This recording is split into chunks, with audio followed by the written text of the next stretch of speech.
इसे प्रश्नों को देखते हैं। चलिए आप लोग कॉपी पेन लेकर भाई साहब तैयार हो जाना, क्योंकि यहां पर एक प्रश्न नहीं, यहां पर हर प्रश्नों में कई सारे प्रश्न हैं, मैं आपको यहां पर क्लियर करके बताने वाला हूं। बात करते हैं, देखिए प्रश्न कह रहा है बाबर का जन्म कब हुआ था। किसकी बात करी जा रही है, तो बाबर की। ध्यान से समझिएगा, बाबर अगर बाबर की बात कर लिया जाए तो बाबर जो थे भाई साहब यह मुगल वंश के शासक थे। किस वंश के शासक थे, अगर आपसे पूछा जाता है कि बाबर किस वंश के शासक थे, तो आप कहोगे मुगल वंश के शासक ही नहीं, मुगल वंश के संस्थापक भी माने जाते हैं। क्या माने जाते हैं भाई साहब, संस्थापक भी माने जाते हैं। भारत में मुगल वंश की स्थापना किसके द्वारा किया गया था, तो आप कहोगे सर बाबर के द्वारा किया गया था। अब आइए प्रश्न के अकॉर्डिंग अगर बात करें तो बाबर का जन्म जो होता है यह 1483 ईस्वी में होता है। डेट क्या थी, तो आप कहोगे सर 14 फरवरी डेट थी। ठीक है, 14 फरवरी 1483 ईस्वी को बाबर का जन्म कहां पर होता है, तो फरगना में होता है। कहां पर होता है, फरगना में होता है। फरगना जिसे अभी वर्तमान में उज्बेकिस्तान के नाम से जाना जाता है, आप लोग नोट करते रहिएगा। ठीक है,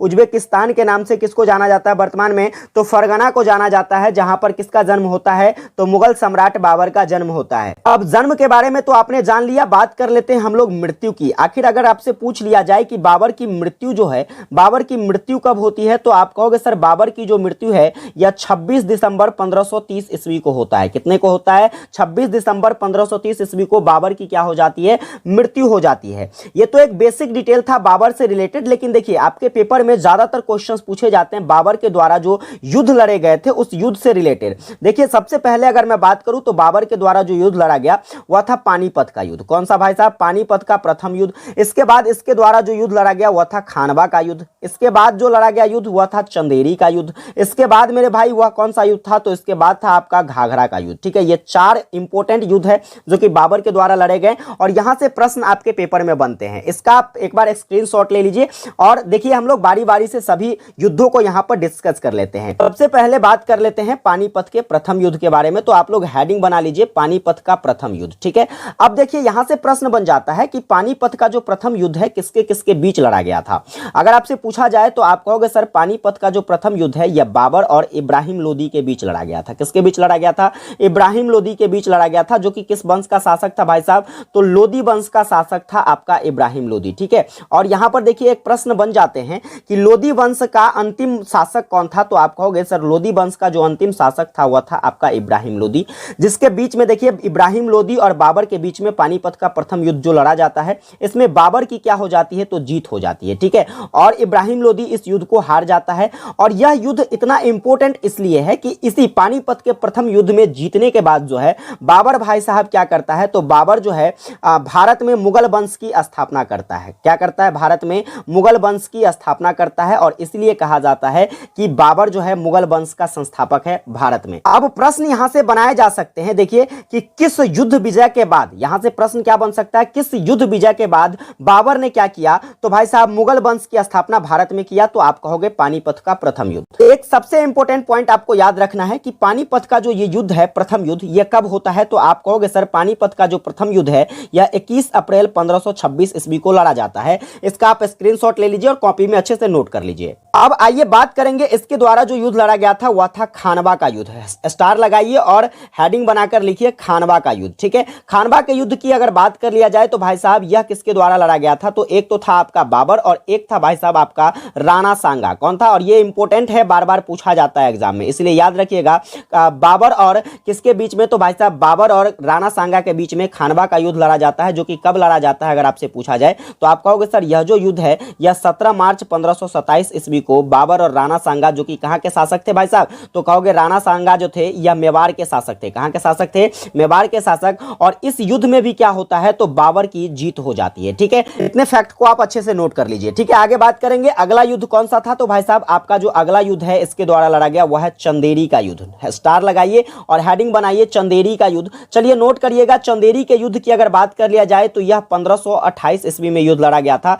जो कि किसके किसके बीच लड़ा गया था, तो भाई साहब यह जो युद्ध लड़ा गया था यह बाबर के बीच और इसके बाद कहा जाए तो मेदिनी राय के बीच यह युद्ध लड़ा गया था। ठीक है, इस युद्ध में बाबर की जीत हो जाती है। फिर बात करेंगे अगला युद्ध कौन सा लड़ा गया, तो वह था आपका घाघरा का युद्ध। स्टार लगाइए, हेडिंग बनाइए घाघरा का युद्ध, और नोट करिएगा घाघरा का युद्ध जो है भाई साहब ये किसके बीच लड़ा गया था, तो यह जो लड़ा गया था बाबर के द्वारा लड़ा गया था, और बाबर और किसके बीच, तो अफगानों के बीच लड़ा गया था। कभी कभी देखिए इसमें आपको फंसाने के लिए पूछा जा सकता है, यहां पर अफगानों का ऑप्शन ना दे करके यहां पर आपसे पूछा जा सकता है महमूद लोदी। क्या पूछा जा सकता है भाई साहब, महमूद लोदी दे दिया जाएगा ऑप्शन में, तो आपको कंफ्यूज आना नहीं है। अफगान शासक महमूद लोदी और बाबर के बीच में क्या हुआ, तो भाई साहब घाघरा का युद्ध होता है। कब होता है, तो आप कहोगे सर 1529 ईस्वी में। कब होता है, 1529 ईस्वी में, जिसमें बाबर की क्या होती है, तो जीत हो जाती है। ठीक है, इतने बात को आप अच्छे से याद रखोगे। आगे बढ़ेंगे, देखिएगा दूसरा नंबर प्रश्न आपका क्या कहता है। इसी तरीके से मैं आपको हर प्रश्नों का पोस्टमार्टम करके बताने वाला हूं, पूरी धैर्य के साथ क्लास देखिएगा। और मैं जो आपको बताने वाला हूं आपके प्रश्न जो है यहीं से आने वाले हैं,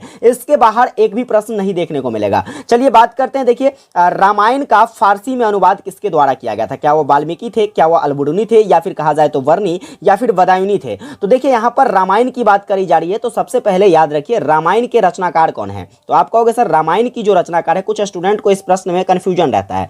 कंफ्यूजन क्या रहता है, तो रामायण की जो रचना है वह महर्षि वाल्मीकि के द्वारा किया गया था। किसके द्वारा किया गया था, आपसे पूछा जाए रामायण की रचना किसके द्वारा किया गया था, तो महर्षि वाल्मीकि के द्वारा। लेकिन वहीं पर अगर आपसे पूछ लिया जाए रामचरितमानस की, किसकी बात करी जाए, रामचरितमानस की अगर बात कर लिया जाए, इसके रचनाकार कौन थे, तो आप कहोगे तुलसीदास। ठीक है, इसी में कंफ्यूजन रहता है स्टूडेंट को। ठीक है, यहां पर ज्यादातर स्टूडेंट जो है तुलसीदास और वाल्मीकि में ज्यादा कंफ्यूज रहते हैं, तो ये क्लियर कर लीजिए आप लोग। अब बात करते हैं कि इस रामायण को जो है फारसी भाषा में अनुवाद किसके द्वारा किया गया। तो आप कहोगे सर फारसी भाषा में रामायण को बदायूनी ने क्या किया था, तो अनुवाद किया था, जो कि कब किया था, तो आप कहोगे सर 16वीं शताब्दी में। कौन सी सदी में, 16वीं सदी में क्या किया था बदायूनी ने। तो बदायूनी ने क्या किया, तो रामायण को फारसी में अनुवाद किया। अब कुछ ऑप्शंस यहां पर दिख रहे हैं, जैसे कि आपका क्या है यहां पर देखिए अलबरूनी। अलबरूनी की बात कर लिया जाए तो इसकी एक प्रमुख रचना के बारे में याद रखिएगा, जो कि आपसे बार बार पूछा जाता है। वह क्या है, तो किताबुल हिंद। क्या है भाई साहब, किताबुल हिंद, जो कि किसकी रचना है, तो आप कहोगे सर किताबुल हिंद, या फिर इसी का दूसरा नाम अगर आपसे पूछ लिया जाए तो वह है भारत के दिन। क्या है भाई साहब, भारत के दिन। यह जो रचना है यह किसकी रचना है, तो आप कहोगे सर अलबरूनी की रचना है। आगे अगर बात कर लिया जाए कि इसकी रचना जो है कब की जाती है, तो आप कहोगे सर 1030 ईस्वी में किताबुल हिंद की रचना की जाती है। आगे देखेंगे अगला क्वेश्चन यहां से क्या बन जाता है, तो बन जाता है यहां पर देखिए वर्णी से रिलेटेड। अगर मैं बात करूं भाई साहब कि तारीख ए फिरोज शाही, क्या पूछा जाए आपसे, तारीख ए फिरोज शाही किसकी रचना है, तो तारीख ए फिरोज शाही जो है भाई साहब यह वर्णी की रचना है। आगे बात करेंगे, देखिए आपसे पूछा जा सकता है एक और रचना अलबरूनी की याद रखिएगा, वह क्या है, तो आपसे पूछा जा सकता है कि तहकीकात ए हिंद। क्या पूछा जा सकता है, क्या पूछा जा सकता है, देखिएगा तहकीकात ए हिंद। तहकीकात ए हिंद किसकी रचना है, तो आप कहोगे सर अलबरूनी की रचना है। ये सभी को आपको याद रखना है। चलिए आगे बात करेंगे, अगला प्रश्न आपका क्या कहता है, तो आपका प्रश्न है कि पानीपत के प्रथम युद्ध में बाबर को किसकी सेना का सामना करना पड़ा था। अभी मैंने आपको डिटेल में बताया है कि पानीपत का जो प्रथम युद्ध था उसमें बाबर ने किसकी सेना का, तो भाई साहब इब्राहिम लोदी की सेना का क्या किया था, तो सामना किया था। आगे बढ़ेंगे, देखिएगा अगला प्रश्न आप फटाफट से कमेंट करके हमको बता दीजिए, फटाफट से कमेंट में छापिए कि पानीपत का जो प्रथम युद्ध है यह कब होता है और इसमें पराजय किसकी हो जाती है। ठीक है, चलिए आगे बात करेंगे। प्रश्न आपका अगला क्या कहता है, तो चौथा नंबर क्वेश्चन है कि निम्न में से किसने तुजुक ए बाबरी की रचना की। स्टार लगाइएगा, प्रश्न छप सकता है। तुजुक ए बाबरी की अगर मैं बात करूं तो तुजुक ए बाबरी, जिसको एक और नाम से जानते हैं हम लोग, वह क्या है, तो भाई साहब वह है बाबरनामा। क्या है, तुजुक ए बाबरी को किस नाम से जानते हैं, तो उसको हम लोग बाबरनामा के नाम से जानते हैं। और बाबरनामा जो है भाई साहब यह किसकी आत्मकथा है, तो आप कहोगे सर यह बाबर की आत्मकथा है। किसकी आत्मकथा है, बाबर की आत्मकथा है। और बाबर ने अपनी जो आत्मकथा है यह स्वयं लिखा था। इसीलिए देखिए यहां पर अगर आपसे पूछा जाए कि तुजुक ए बाबरी या फिर बाबरनामा के रचनाकार कौन है, तो आप कहोगे सर इसकी रचना जो है बाबर के द्वारा किया गया था। आइए बात करते हैं, यहां से प्रश्न कुछ और बन जाएंगे। देखिएगा प्रश्न बन जाता है क्या, अगर मैं बात करूं किसकी, तो यहां पर देखिए अगर मैं बात करता हूं अबुल फजल की, किसकी बात करता हूं, तो नोट करिएगा एक प्रमुख रचना है इसकी, आईने अकबरी किसकी रचना है, आइन ए अकबरी, आइन ए अकबरी किसकी रचना है, तो आप कहोगे सर यह रचना अबुल फजल के द्वारा किया गया है। ठीक है, आगे बात करेंगे। देखिएगा यहां पर प्रश्न आगे और बनाए जा सकते हैं, जैसे कि यहां पर बाबर की बात हो रही थी।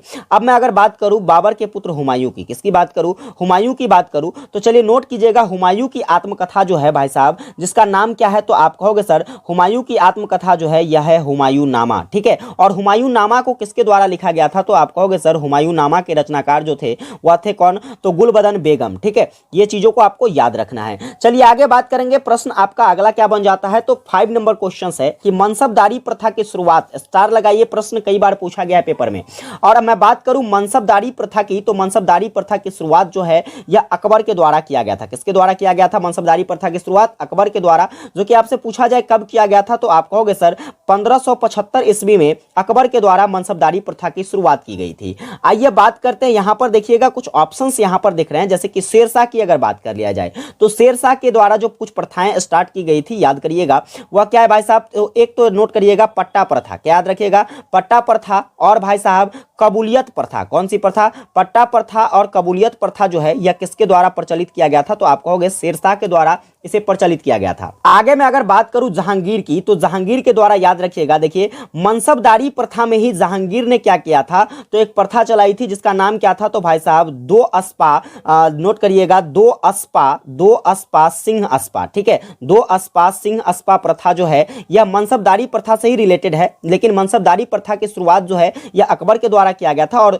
दो अस्पा सिंह अस्पा प्रथा जो है यह भाई साहब मनसबदारी प्रथा में किसने शुरुआत किया? तो वह जहांगीर ने किया था। इसको आपको याद रखना है। चलिए आगे बात करेंगे। प्रश्न आपका नेक्स्ट नंबर कहता है कि इनमें से किस किले का निर्माण अकबर ने नहीं करवाया था? क्या वह लाहौर का किला था? क्या वह इलाहाबाद का किला था? क्या वह आगरा का किला था? क्या वह लाल किला था? तो नोट करना भाई साहब, यहां पर देखिए, अगर मैं बात करूं लाहौर का किला किसने बनवाया? तो यह अकबर ने बनवाया था। इलाहाबाद का किला यह भी अकबर ने बनवाया था, और आगरा का किला भी अकबर ने बनवाया था। लेकिन यह भाई साहब लाल किला की अगर मैं बात करूं, तो लाल किला को किसके द्वारा बनाया गया था? तो लाल किला जो है यह शाहजहां के द्वारा बनाया गया था। कब बनवाया गया था? शाहजहां के द्वारा यह जो बनवाया गया था, इसका निर्माण कार्य भाई साहब 1638 में शुरू होता है और 1648 तक जो है भाई साहब इसके निर्माण कार्य चलते हैं, और इसका निर्माण जो है यह पूर्ण होता है। इसलिए इस प्रश्न का सही आंसर क्या हो जाएगा? आपका ऑप्शन नंबर डी हो जाएगा। अब यहां पर प्रश्न कुछ और बनाए जा सकते हैं, जरा नोट करिएगा। पूछा जाए आपसे कि लाल किला का पुराना नाम क्या था? तो आप कहोगे सर लाल किला का पुराना नाम जो है वह था किला ए मुबारक। नोट करिएगा, किला ए मुबारक किसका नाम था भाई साहब? तो किला ए मुबारक के नाम से लाल किला को पहले जाना जाता था। चलिए आगे बात करेंगे। यहां पर देखिए आपसे पूछा जा सकता है प्रश्न, क्या आगे पूछा जा सकता है आपसे कि आगरा में लाल किला किसने बनवाया था? ठीक है, यह तो भाई साहब दिल्ली का लाल किला है, लेकिन अगर मैं बात करूं आगरा में लाल किला किसने बनवाया, तो आप क्या कहोगे? सर आगरा में जो लाल किला है, आगरा में लाल किला यह किसके द्वारा बनवाया गया था? तो यह अकबर के द्वारा बनवाया गया था। किसके द्वारा बनवाया गया था? आगरा में लाल किला अकबर के द्वारा बनवाया गया। इस चीज को आपको याद रखनी है। और इस किले का जो निर्माण कार्य है, इस किले का निर्माण कार्य नोट करिएगा, तो 1565 ईस्वी में इस किले का निर्माण कार्य शुरू हुआ था। और इतना ही नहीं, इंपोर्टेंट अकबर के द्वारा बनाया गया आगरा में जो लाल किला है यह इंपोर्टेंट बस इसलिए है कि भाई साहब नोट करिएगा 1983 ईस्वी में इसे क्या किया गया था? तो यूनेस्को के विश्व धरोहर स्थल में शामिल किया गया था। ठीक है, चलिए आगे बात करेंगे। प्रश्न आपका अगला क्या कहता है? तो आपका 7 नंबर क्वेश्चन है यहां पर कि अकबर ने मियां की उपाधि किसे प्रदान किया था? देखिए इंपॉर्टेंट क्वेश्चन है और नोट करिएगा, पूछा जा सकता है। अकबर के द्वारा मियां की उपाधि जो है या किसको, क्या वह टोडरमल को दिया गया, या फिर मानसिंह को, या फिर बिरबल को, या फिर तानसेन को? तो आपको याद रखना है भाई साहब, अकबर ने मियां की जो उपाधि दी थी वह किसको दिया था? तो तानसेन को दिया था। ठीक है, अब यहां से प्रश्न बनाए जाते हैं, कुछ इंपॉर्टेंट प्रश्न, जरा ध्यान से देखिएगा। आपसे अगर पूछ लिया जाए कि तानसेन का वास्तविक नाम क्या है, तो आप कहोगे सर तानसेन का जो वास्तविक नाम है वह रामतनु पांडे है। क्या पूछा जा सकता है आपसे कि तानसेन का वास्तविक नाम? तो आप कहोगे रामतनु पांडे। और नोट करिएगा, अकबर भाई साहब ने तानसेन को एक और उपाधि प्रदान की थी, वह था कविराज की उपाधि। आपसे पूछा जा सकता है कि तानसेन को कविराज की उपाधि किसके द्वारा दिया गया? तो आप कहोगे सर अकबर के द्वारा दिया गया। अब देखिए यहां पर मैं बात करता हूं कि तानसेन, जिसका नाम तो पहले था रामतनु पांडे, लेकिन भाई साहब देखिए कि इन्हें जो है तानसेन की उपाधि प्राप्त थी। अब इसको लेकर कई सारे स्टेटमेंट है, जैसे कि कुछ लोगों का मानना है कि इसको जो है तानसेन का उपाधि ग्वालियर के राजा के द्वारा दिया गया था। ठीक है, किसके द्वारा? ग्वालियर के राजा, जो कि कौन थे भाई साहब? ग्वालियर के राजा विक्रमजीत। ठीक है, विक्रमजीत के द्वारा कुछ का मानना है कि इसे क्या किया गया था? तो विक्रमजीत राजा, जो कि ग्वालियर के राजा थे, जिसने तानसेन को तानसेन की उपाधि दी। कुछ का मानना है भाई साहब, कुछ का मानना है कि रीवा के राजा के द्वारा। रीवा के राजा कौन थे? तो आपको याद रखना है, रीवा के राजा रामचंद्र सिंह के द्वारा क्या किया गया था? तो इन्हें तानसेन की उपाधि दी गई थी। कुछ का यह मानना है, लेकिन वास्तविक तौर पर अगर बात कर लिया जाए तो वास्तविक तौर पर भाई साहब कि रामतनु पांडे, यानी कि कहा जाए तो तानसेन को जो तानसेन की उपाधि दी गई थी वो किसके द्वारा दिया गया था? तो आप कहोगे सर अकबर के द्वारा दिया गया था। ठीक है, ये दोनों एक विडंबना के तौर पर जो है कहा जाए तो एक कल्पनीय घटना है, कल्पनीय स्टेटमेंट है, लेकिन वास्तविकता क्या है? तो वास्तविकता है कि भाई साहब इन्हें तानसेन की उपाधि किसके द्वारा? तो अकबर के द्वारा ही दिया गया था। फिर बात करेंगे अगला प्रश्न आपका क्या कहता है, तो 8 नंबर क्वेश्चन आपका कहता है बीबी का मकबरा किसने बनवाया? क्या हुआ जहांगीर था, क्या हुआ बहादुर शाह जफर, या फिर औरंगजेब था, या फिर इनमें से कोई नहीं? तो देखिए स्टार लगाइएगा, प्रश्न आपसे पूछा जा सकता है भाई साहब बीबी का मकबरा, ठीक है। बीबी के मकबरे की अगर मैं बात करूं तो यहां पर इसका करेक्ट आंसर क्या हो जाएगा? इनमें से कोई नहीं। सर ऐसा क्यों? तो भाई साहब देखिए बीबी का मकबरा जो है यह किसके द्वारा? आजम शाह के द्वारा बनवाया गया था। किसके द्वारा बनवाया गया था?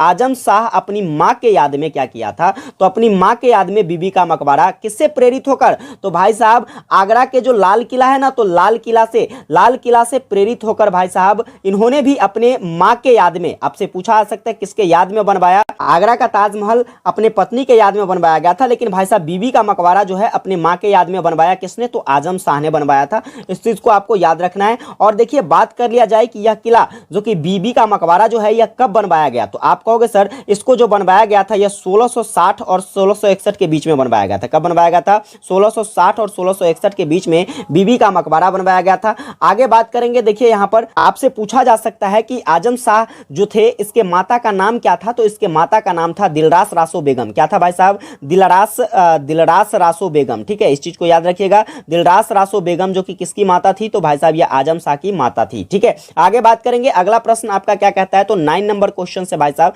कि किस मुगल शासक ने जजिया कर को समाप्त कर दिया? बात करें जजिया कर की, किसकी बात किया जाए? जजिया कर को समाप्त करने वाला जो मुगल शासक था वह था भाई साहब आपका अकबर। कौन था? अकबर के द्वारा जजिया कर को क्या किया गया? तो समाप्त कर दिया गया। अब यह देखिए अकबर के शासन काल के बारे में अगर आपसे पूछ लिया जाए तो आप कहोगे अकबर का जो शासन काल था यह 1556 से लेकर 1605 ईस्वी के बीच में अकबर का शासन काल रहा था। अब देखिए यहां से प्रश्न बनाए जा सकते हैं कि दीन ए इलाह, नोट कीजिएगा भाई साहब, अकबर ने एक प्रथा, एक धर्म की शुरुआत की थी जिसका नाम क्या था? तो दीन ए इलाही, ठीक है। दीन ए इलाही धर्म की स्थापना किसके द्वारा किया गया था? तो आप कहोगे सर अकबर के द्वारा किया गया।